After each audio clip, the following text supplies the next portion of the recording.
Friends, ఈరోజైతే మేము తేజేష్ వాళ్ళ ఇంట్లో అయితే వెజిటేబుల్ రైస్ అయితే చేసుకుంటున్నాం. ఎందుకంటే నిన్న తేజేష్ బర్త్డే, ఈరోజు పార్టీ ఇస్తుంది వాళ్ళ మమ్మీ.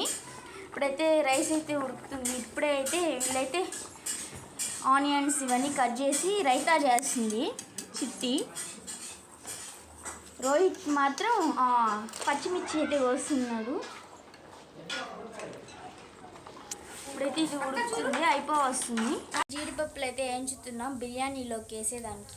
సరే ప్రాసెస్ చేస్తున్నాను. ఒక దబర్ అయితే పెట్టుకొని దాంట్లో ఆయిల్ అయితే పోసుకోవాలి. ఆ తర్వాత ఆనియన్స్ వేసుకొని అల్లం పేస్ట్ వేసుకొని ఆ తర్వాత క్యారెట్, బీన్స్, ఉల్లిగడ్డ అన్నీ అయితే వేసుకొని మిక్స్ చేసి తర్వాత వాటర్, మనం దానికి బియ్యం ఎంత వేసుకున్నాం దానికి తగ్గట్టు వాటర్ పోసుకొని ఆ తర్వాత బియ్యం అయితే వేసేసుకున్నాం. పుదీనా అయితే వేసుకుంటున్నాం.